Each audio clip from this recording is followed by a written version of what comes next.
दोस्तों आज के इस वीडियो में हम डिस्कस करने वाले हैं आपके BSc second year third semester zoology के यूनिट सेकंड से जुड़ा हुआ एक important topic the genetic code. तो आज के इस वीडियो में हम जानेंगे कि जेनेटिक कोड होता क्या है, जेनेटिक कोड कितने टाइप्स के होते हैं और इसी के साथ साथ जेनेटिक कोड से जुड़े हुए जो इसके प्रॉपर्टीज़ है उनको भी डिटेल से डिस्कस करेंगे। इसके अलावा जेनेटिक कोड से जुड़े हुए कुछ एक्सेप्शन है यानी कि अपवाद है जो कि आपके एग्ज़ाम में पूछे जाते हैं, तो उन टॉपिक को भी हम इस वीडियो में डिस्कस करेंगे।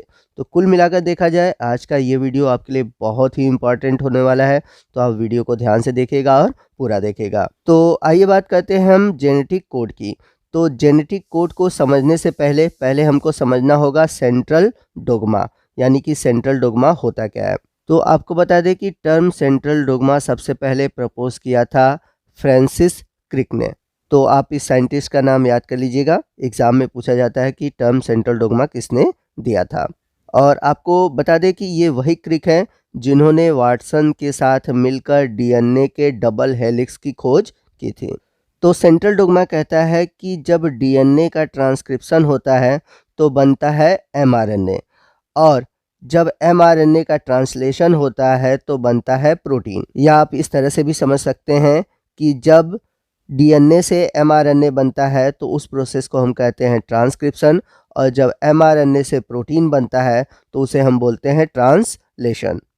और इन दोनों प्रोसेस को मिलाकर ही होता है जीन एक्सप्रेशन, यानी कि डीएनए से प्रोटीन बनने का जो प्रोसेस है यही कहलाता है जीन एक्सप्रेशन। यदि हम मान लेते हैं कि डीएनए से एमआरएनए बना लेकिन एमआरएनए से प्रोटीन नहीं बना, तो ये जीन एक्सप्रेशन नहीं कहलाएगा।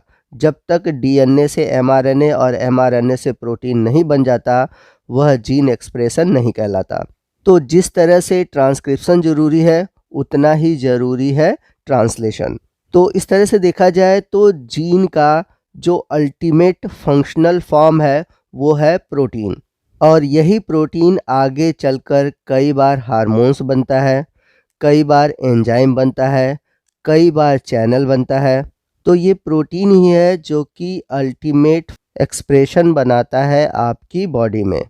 तो जैसा कि हम सभी जानते हैं कि जो डीएनए होता है वह बिहेव करता है जेनेटिक मटेरियल की तरह, और जैसा कि हम सभी जानते हैं कि डीएनए पर कुछ स्पेसिफिक रीजन होते हैं जहां पर जेनेटिक इंफॉर्मेशन होते हैं जिसे हम कहते हैं जीन, और किसी भी जीनोम में ढेर सारे जीन पाए जाते हैं। फॉर एग्जांपल यदि हम बात करें prokaryotic cell E coli bacteria में, तो इसमें लगभग 4500 जीन पाए जाते हैं, और वहीं बात करें ह्यूमंस में तो इनमें लगभग 30,000 जीन पाए जाते हैं।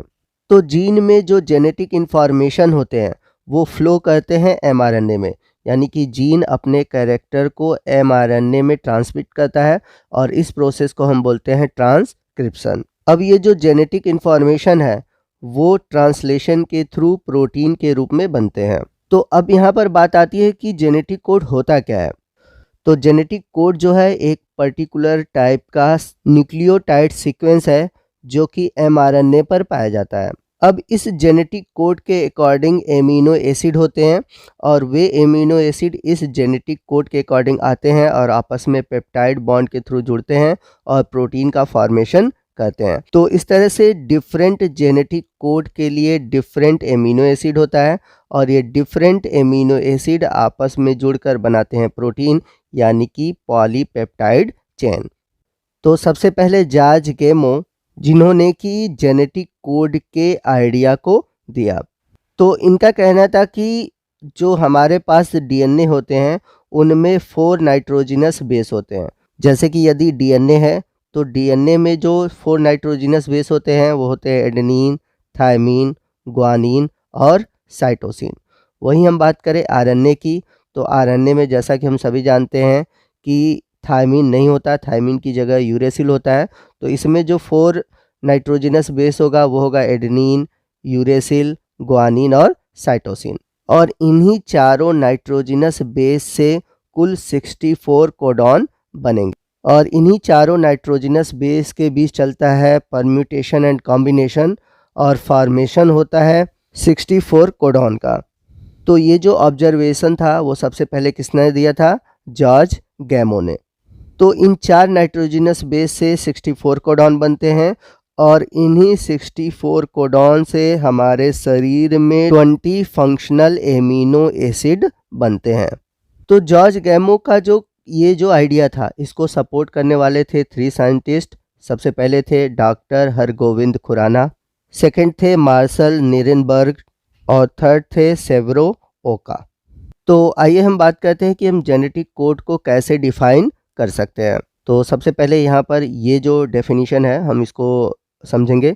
लिखा हुआ है the genetic representation of codon by which the information in RNA is decoded in polypeptide is called genetic code. यानी कि आरएनए में उपस्थित जो जेनेटिक इंफॉर्मेशन होते हैं, यानी कि जो कोड होते हैं, उनको पॉलीपेप्टाइड चेन के रूप में डिकोड करना, वही कहलाता है जेनेटिक कोड। तो यहाँ पर जेनेटिक कोड के लिए अलग अलग 3 डेफिनेशन दी हुई है। आपको जो सही लगता है आप अपने हिसाब से उसको याद कर लीजिए, अपने नोट्स में लिख लीजिए। और जैसा कि मैंने पीछे आपको बताया कि जो जेनेटिक कोड का आइडिया था वो सबसे पहले जॉर्ज गैमो ने दिया था और उन्होंने बताया कि डीएनए पे उपस्थित जो 4 नाइट्रोजनस बेस होते हैं वही फॉर्मेशन करते हैं 64 ट्रिपलेट कोडॉन का और उसी से 20 फंक्शनल एमिनो एसिड बनते हैं।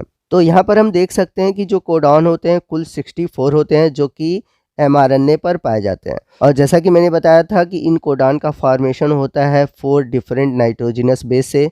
चूँकि mRNA है तो आरएनए में जो नाइट्रोजनस बेस होते हैं वो होते हैं एडेनिन, यूरेसिल, ग्वानिन और साइटोसिन। ठीक है। और आपको बता दें कि ये जो कोडॉन होते हैं वो हमेशा ट्रिपलेट होते हैं, यानी कि 3 के रूप में होते हैं।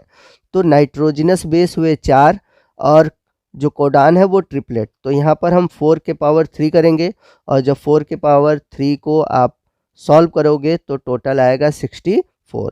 तो इस वजह से कुल जो कोडॉन होते हैं वो 64 होते हैं। तो आइए देखते हैं कि हम कोडॉन को कैसे डिफाइन कर सकते हैं। The sequence of 3 nitrogenous base means triplet on mRNA coding for particular amino acid is known as codon. यानी कि mRNA पर 3 नाइट्रोजनस बेस का जो सीक्वेंस होता है जिसे हम बोलते हैं ट्रिपलेट, और ये जो ट्रिपलेट होते हैं एक पर्टिकुलर एमिनो एसिड का फॉर्मेशन करते हैं और इसी ट्रिपलेट को हम बोलते हैं कोडॉन। चलिए जैसे हम एग्जाम्पल के रूप में बात करते हैं, यदि mRNA पर कोड है AUG, तो ये जो AUG है इस कोड के लिए जो एमिनो एसिड है वो है मेथियोनिन। यदि कोड हुआ UUU यानी कि ट्रिपल यू, तो इसके लिए जो एमिनो एसिड है वो है फेनिलएलेनिन। तो इस तरह से देखा जाए कुल 64 कोडॉन से 20 एमिनो एसिड बनते हैं। अब बात आती है कि आपके दिमाग में कि जब एक एमिनो एसिड के लिए एक कोड होता है तो 64 से 20 एमिनो एसिड क्यों बने, 64 एमिनो एसिड क्यों ना बने। तो आपको बता दें कि कुछ एमिनो एसिड ऐसे होते हैं जिसके लिए एक से अधिक कोडॉन होते हैं। तो यहाँ पर आप डायग्राम में देख सकते हैं कि ये डीएनए है, डीएनए पे 2 स्टैंड है, एक कोडिंग स्टैंड है और दूसरा है टेम्पलेट स्टैंड।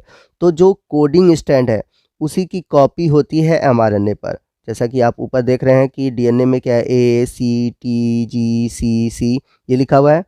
तो mRNA में आप नीचे क्या देख रहे हैं A, C। तो चूँकि आरएनए है तो आरएनए में थायमिन की जगह क्या होता है यूरेसिल, इसलिए यहाँ पर जो कोड है mRNA में है वो है AC, थायमिन की जगह U। ठीक है। तो जब ये सीक्वेंस mRNA पर आ जाती है तो मैसेंजर आरएनए की इस सीक्वेंस को हम 3-3 न्यूक्लियोटाइड में या फिर कह सकते हैं 3-3 के ग्रुप में डिवाइड करते हैं जिसे हम कहते हैं कोडॉन। तो यहाँ पर देख सकते हैं कि जो कोडॉन होते हैं वो 3-3 के समूह में होते हैं, इसलिए कोडॉन को हम ट्रिपलेट कहते हैं। अब यहाँ पर एक और इम्पॉर्टेंट बात है कि ये जो कोड है इस कोड को पहचान कर एक आरएनए है टीआरएनए, टीआरएनए के बारे में आपने पढ़ा होगा। तो ये जो टीआरएनए होता है वह इस कोड के कंप्लीमेंट को लेकर आता है। जैसा कि यहाँ पे नीचे आप इमेज में देख सकते हैं, ये पिंक कलर से आपको टीआरएनए दिखाई दिया गया है और ये एक मेथियोनिन एमिनो एसिड को लेकर आया है। तो आप इस टीआरएनए के ऊपर देखेंगे कि इस कोड के लिए एक कंप्लीमेंट्री एंटी कोड है। जैसा कि यहाँ पर आप देख सकते हैं कोड है AUG और इसके सामने जो ट्रांसफ़र आरएनए है उसके पास एंटी कोड है UAC, क्योंकि एडेनिन जुड़ता है यूरेसिल से, यूरेसिल जुड़ता है एडेनिन से और ग्वानिन जुड़ता है साइटोसिन से। तो इसलिए जो ये कोड है AUG, इसके कम्प्लीमेंट्री जो एंटी कोड है वो है UAC। तो इस कोड AUG के लिए जो एमिनो एसिड है वो है मेथियोनीन। तो यहाँ पर एक इम्पॉर्टेंट चीज़ और मैं बता दूं कि ये जो AUG कोड है इसे हम स्टार्टर कोडॉन या फिर इनिशिएशन कोडॉन भी कहते हैं। एग्ज़ाम में आपके ये पूछा जाता है कि स्टार्टर कोडॉन क्या है या इनिशिएशन कोडॉन क्या है, तो आप याद रखिएगा ये होता है AUG, जिसके लिए एमिनो एसिड है मेथियोनीन। स्टार्टर कोडॉन के अलावा और भी अलग अलग कोड होते हैं, स्टॉप कोडॉन होता है, बाकी और भी कोड होते हैं जिसके बारे में हम आगे अगले वीडियो में डिटेल से डिस्कस करेंगे। तो आइए नेक्स्ट हम बात करते हैं कि कैसे 4 नाइट्रोजनस बेस से कुल 64 कोडान का फॉर्मेशन होता है। तो यहाँ पर इस टेबल में आप देख सकते हैं कुल 4 बॉक्स है। यहाँ पर UCAG और यहाँ पर है UCAG, और सभी बॉक्स के सामने आप देखेंगे चारों नाइट्रोजनस बेस होंगे, UCAG, UCAG, UCAG, UCAG, जैसा कि आप यहाँ पर देख सकते हैं। अब कोड कैसे बनेगा ये भी समझते हैं। यहाँ पर इस टेबल में है U, तो यहाँ पर लिखेंगे U, और यहाँ पर ऊपर की ओर है U, तो यहाँ पर लिखेंगे U, और यहाँ पर है U, तो यहाँ पर लिखेंगे U। इसी तरह से यहाँ पर पहला डिजिट है U, यहाँ पर दूसरा है U, और यहाँ पर है C, तो यहाँ पर हो गया UUC। फिर इसके बाद है UUA, तो यहाँ पर लिखा है UUA। फिर उसके बाद है UUG, तो उसके बाद लिखा है UUG। आइए नीचे वाले बॉक्स से एग्जाम्पल लेता हूँ। यहाँ पर लिखा हुआ है सबसे पहले A, यहाँ पर U और यहाँ पे है U, तो यहाँ पर आप देख सकते हैं लिखा है AUU। इसी तरह से नीचे लिखा हुआ है AUC, तो यहाँ पे लिखा हुआ है AUC। ठीक है, इसके बाद AUA, तो यहाँ पे लिखा है AUA। फिर इसके बाद AUG, तो यहाँ पे लिखा है AUG। तो इस तरह से आप पूरा टेबल बना सकते हैं। इसके बाद देखेंगे कि हर टेबल में आपके हर एक कोड के लिए कुछ एमिनो एसिड लिखे गए। जैसे यहाँ पर UUU के लिए लिखा है फेनिल एनेलिन, वहीं UUA, UUG ये है ल्यूसीन के लिए। उसी तरह आप देखेंगे UCU सेरीन के लिए, UAU टायरोसिन के लिए। यहाँ पर आप देख सकते हैं UAA और UAG ये दोनों स्टॉप कोडॉन है। तो आपको बता दें कुल 3 स्टॉप कोडॉन होते हैं, 2 यहाँ पर दिया है, एक यहाँ पर दिया है UGA। तो कुल 3 है UAA, UAG और UGA। और जैसा कि मैंने बताया था कि AUG को हम स्टार्ट कोडॉन बोलते हैं, जो कि मेथियोनीन नामक एमिनो एसिड के लिए होता है। आई होप कि आपको ये जो जेनेटिक कोड का टेबल है वो बनाने आ गया होगा। तो आज का ये जो वीडियो था हमारा जेनेटिक कोड से जुड़ा हुआ इंट्रोडक्शन वाला पार्ट था, जिसमें कि हमने जेनेटिक कोड के बारे में जाना, इससे जुड़े हुए जो इसकी हिस्ट्री है इसके बारे में डिटेल से जाना। आने वाले अगले पार्ट में हम जेनेटिक कोड के टाइप्स के बारे में डिटेल से जानेंगे, और साथ ही साथ जेनेटिक कोड के क्या प्रॉपर्टीज़ हैं उसके बारे में भी डिटेल से जानेंगे। तो आपको आज का ये वीडियो कैसा लगा कमेंट करके ज़रूर बताइएगा। वीडियो अच्छा लगा हो तो वीडियो को लाइक और शेयर करना मत भूलिएगा, और कोई भी डाउट हो आप हमसे कमेंट करके पूछ सकते हैं। तो दोस्तों मिलते हैं अगले वीडियो में अगले टॉपिक के साथ, तब तक के लिए जय हिंद, जय भारत।